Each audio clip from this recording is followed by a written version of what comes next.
Back on the Rob Dibble Show with Ben Darnell on your afternoon drive. Joining us on the Bobby V's hotline is one of our favorite baseball aficionados, Kevin Kernan from Ball9.com. Been doing this for over 40 years. And KK, what are your thoughts on John Sterling calling it quits after about 5,500 games? One and only John Sterling. I'll tell you what, I love John. John was a good friend to print media, Dibs. Called me KK all the time, would follow everything I wrote. And also, don't forget, I did the fifth inning with him for a while. And when my old paper sponsored that one year, and he loved having me on, and because I cut right to it. And he, as much as people think he's a homer, there are critics of that. I disagree completely. He would call out plays that were bad no matter who made them.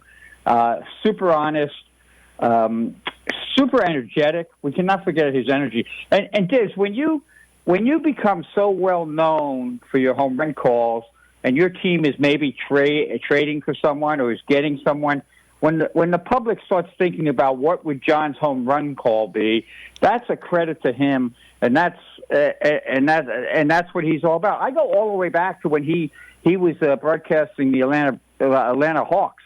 Our NBA days together, and it was the same energy. I think in the end, I know his eyesight was getting a little rough for him sometimes. I know, and Susan, by the way, let me point this out too. I got to be fair here.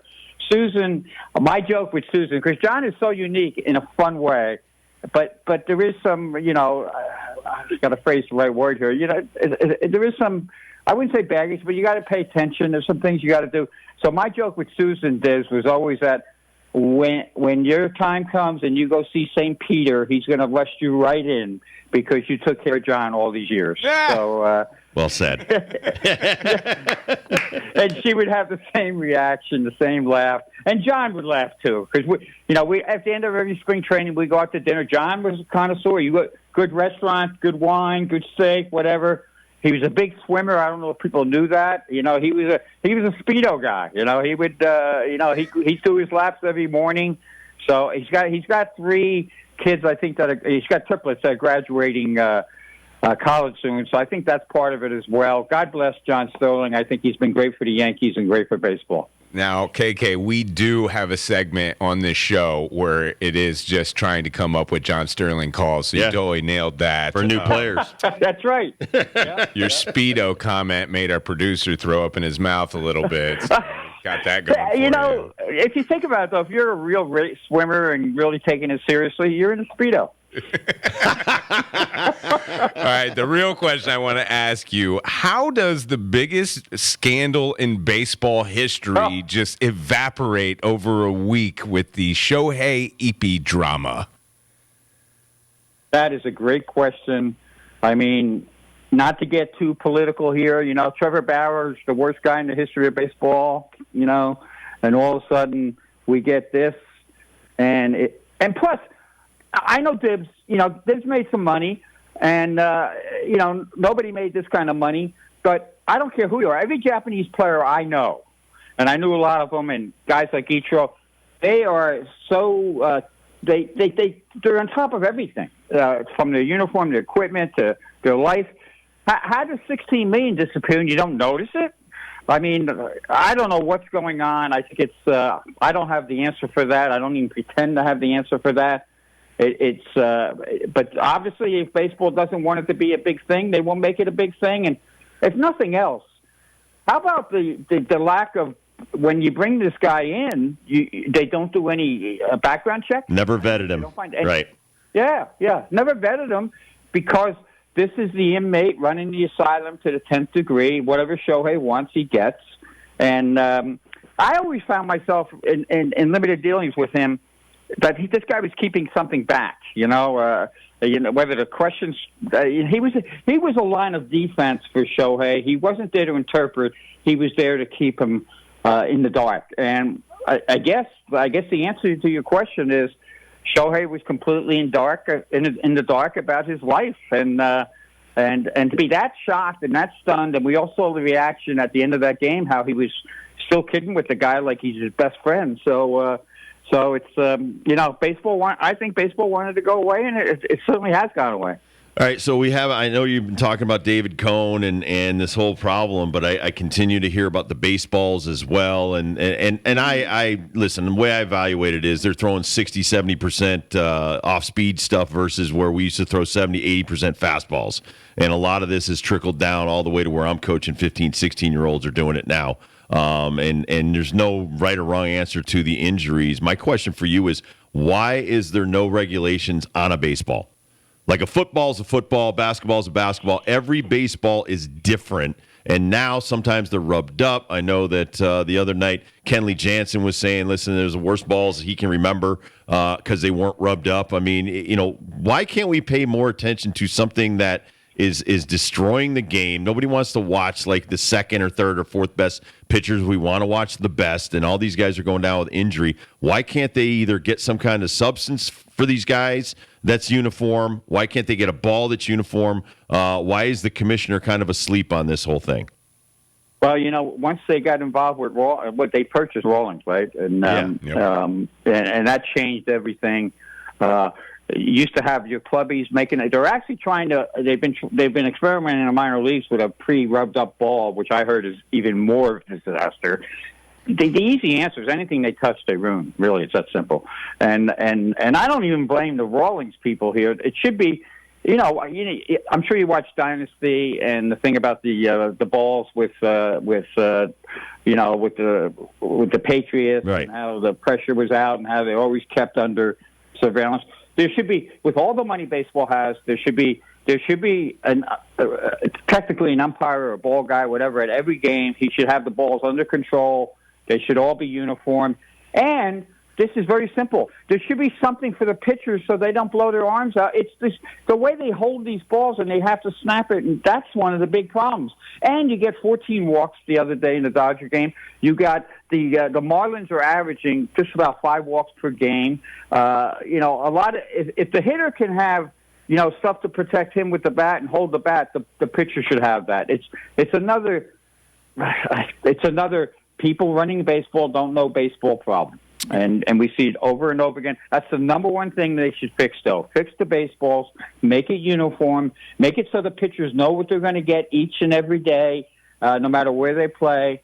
And all of a sudden, you might get some consistency. That's what we all want in the game, right? Consistency. Yeah. They won't give us the consistency, though. They don't.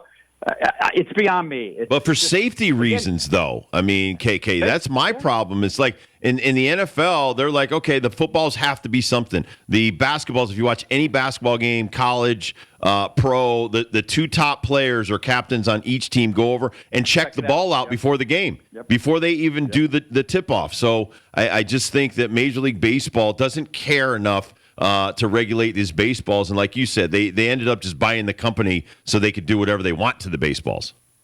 Yeah, and it's quality control. There is no quality control, and that's the problem because they don't think this is really going to shock people, but they don't love the game like we love the game. So they don't care. They want to move on. That's how they can. I don't know if you are familiar with Kip Gross's list that he put together recently, the former pitcher. I played with Kip. I didn't read it, though. Huh? I played with Kip. What's it about? Oh, it's awesome. It's gonna be in my Ball 9 column tomorrow. And he just lists, and again, you and I have talked about this on all the shows. We've talked about it, but he lists all the changes, and beginning with Reds starting the season, opening day, and Cincinnati finish. Gambling in stadium now permitted. Talks about the balls, automatic can walk a batter without cancel order, sir. And when you see all this stuff listed, it really hits home. Like, what the hell are they doing? So credit to him and more players like you. And I point out in the article, more former players need to speak up. The players present have to speak up, because they've let the nerds run crazy in all the front offices. I'm watching the Mets game the other night. I don't know if you saw it. 0-2. You're going to get a slider from Chapman in the dirt against McNeil, and it's in the dirt. McNeil swings and misses. Henry Davis, nobody on base. He's on one knee, swats at the ball, doesn't come close to catching it. McNeil's on first. Pretty soon the game's over. There is no quality control anywhere in baseball. Yankees are off to a good start. Now, they've lost the last couple, and they've kind of struggled at the plate. But the one number that it really jumps out at me when I look at their lineup is they're off to a great start with Judge hitting below 200. Yes. What is up with Judge? My antenna tells me that he's still hurt from the abdominal injury. He seems to be swinging much more on an upward launch angle path than he has in the past. He's not reacting as quick. I think he is. He's trying to fight through some things, and he's not right. I think it's as simple as that. I think that's what's up with Judge. I think he knows for the betterment of the team he has to be out there just for some protection for Soto. But if I'm pitchers, man, I'm attacking the heck out of him. And he seems to only be getting the pitch too, hitting that's down. So if you're pitching him up now, you're going to have success.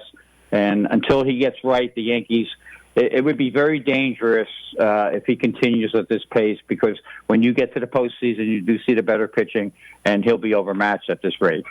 I love what Juan Soto brings to the table, and for kids watching Yankees, whether you're a Yankee fan or not, he's got more walks than strikeouts. Dude's hitting, 328 right now with a 457 on base percentage, and it's rubbing off on other guys in the lineup. Anthony Volpe, to be specific, 373 batting average, 464 on base percentage, and he's 10 strikeouts and 10 walks. That's baseball. That's guys that actually are paying attention with 2 strikes. They're taking walks when they can. Volpe's hitting the ball the other way. And people are shocked by it. I'm not, because that's the way the game's supposed to be played. But that's how far we've come the wrong way, KK.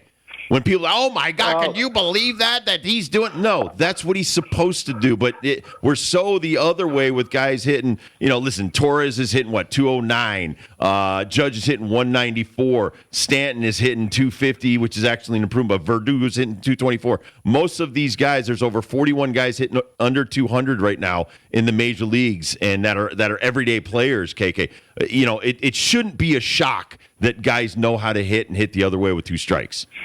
Well, we're definitely on the same page. I addressed that tomorrow in the comments. And don't forget, what did I say way back when in the winter when you had me on about this is going to change Volpe? Pat Roessler is going to change Volpe. Yep. I talked to Pat, the hitting coach, one of the hitting coaches, and he said, I said, what are you going to do? He goes, KK, I'm going to keep it simple. We're going back to some basics. We're hitting the ball the other way. And he worked, don't forget, this is why you have me on, the story behind the story. He worked with Soto in Washington, him and Kevin Long, K. Long. So Soto came into this new situation with an old familiar face as his hitting coach who wants to go back to basics. There were some Yankee people, and I'm including Brian Sabean, Omar Minaya. They got together in meetings over the winter and said, we got to go back to some baseball basics. They convinced how. And give Judge credit for that, too, because Judge was leading the parade there, saying, hey, I'm here forever. We need to get back to some baseball. They got rid of Volpe's ridiculous hit, strike, hard swing. They made him he went, like a scout told me the other day, he's back to the player he was when he was in the minor leagues. And then he got to the Double-A ballpark, home run bandbox, hit a few home runs, and that reinforced what the crap they were telling him. And then he became worse. Now he's back to being baseball. And the other thing that you want to say about Soto, too, what does he do great, and you as a pitcher would drive you nuts? He hits the ball the other way, right? He hits the ball the other way, and that's so – use the whole field. The ball jumps. This ball jumps. Most of these ballparks are bandboxes. Play the game like it's supposed to be played, and credit to Juan Soto. This weekend, I was at a big amateur tournament in Brandsburg, New Jersey. One of those big 14U things, and there were a couple teams from the Dominican there, and I love to watch the way they were hitting the ball the other. And actually, I was talking to one of the fathers, grandfathers, like me, a grandfather, and he was complaining, "What's with this launch angle?" So people who know baseball know what's right and what's wrong. The problem is the nerds got in charge of hitting at a lot of teams, and they've ruined it. But I think the Yankees, to their credit, are setting baseball back to the way it should be played and hitting like this, and it's great to see. And the other thing, and you mentioned a little, how about the enthusiasm Juan Soto brings to a game? Isn't that what aren't we supposed to enjoy and love this sport? How many players play with that type of enthusiasm? That he's not Joe Cool. He's like, okay, yeah, I got it, and boom, he'll hit it the other way. And they've also improved their defense. Let's mention that too. The outfield defense. They finally realized you can't just put anybody just can't play left field. Anybody just can't play here. And now you also have the kid playing better at shortstop. So it's fun to see. And if they keep this up, they'll be in good shape because a lot of teams, I think, are down in the AL East, including, you talked about hitting, the Blue Jays are hitting 196 on the road. Ew. Ew. Not good. Kevin Kernan, ball9.com. Find all his great work there. Love reading your stuff. Love reading everybody's stuff there on ball9.com. A couple of legends in the game just passed away. We had lost Whitey Herzog. He passed away at the age of 92 yesterday, and just found out a couple of hours ago Carl Erskine passes away as well, kind of to this area. Erskine being the Brooklyn Dodger, played with Jackie Robinson. Herzog as a former Mets World Series champ, right? World Series St. champ. Louis Cardinals drafted me out of high school. Herzog did? Yeah. Him and the Cardinals, yeah. Wow. Give our people... And we can't go it on the air. We can't do it on the air, but he had the greatest joke about ice cream. I don't know if you've ever heard that one. All right, we'll look that up later. Teach me about Whitey Ball. Teach me and our listeners about Whitey Ball. Yeah, that's the way baseball should be played again. You take advantage of the speed. The artificial turf was a big part of it. Take every extra base. Look for the extra base. Have good defense, bunt. Do all those things, and you win. And I think you can go back to that to some degree. You can have a few big boppers now, but that's why you play defense too. All those things that were taught from previous Cardinals generations, from the great coaches they had from way back then. Whitey just adopted, and he was and he let his guys play. And he was the other thing was he was the boss. There's no doubt about it. If you crossed Whitey, you were in trouble. So that's what it was all about. And Mr. Erskine, I did a big piece on Carl about 2 years ago, and every once in a while I call him because he's one of these guys that just wanted to get, talk baseball. A saint. He did so much for Jackie Robinson too, and the things that he did to help Jackie Robinson were unbelievable. The stuff he told me about Robinson and how Gil Hodges helped Jackie, and we had Jackie Robinson week this week. There's a guy named John Denny who used to help Carl get around still. And he was still sharp. I will say this: up until the time he died, Carl Erskine still loved baseball, could talk baseball with the best, and it's part of that greatest generation. What he did, and his record speaks for itself. Look it up sometime. All the great games he had. Absolutely, Kevin Kernan, you are a gem. Thank you so much, sir, for coming on and talking some baseball with us as always. Oh, you guys are the best, and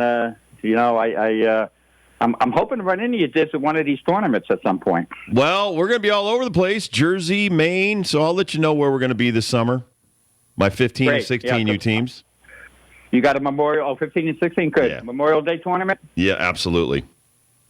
Well, hopefully we'll see you there and keep teaching these kids the right way to play baseball. Because in my column, which I titled tomorrow, Goodbye Baseball, I list all the things we talked about pretty much, but then I do end it with goodbye baseball. We really miss you. Please come home someday.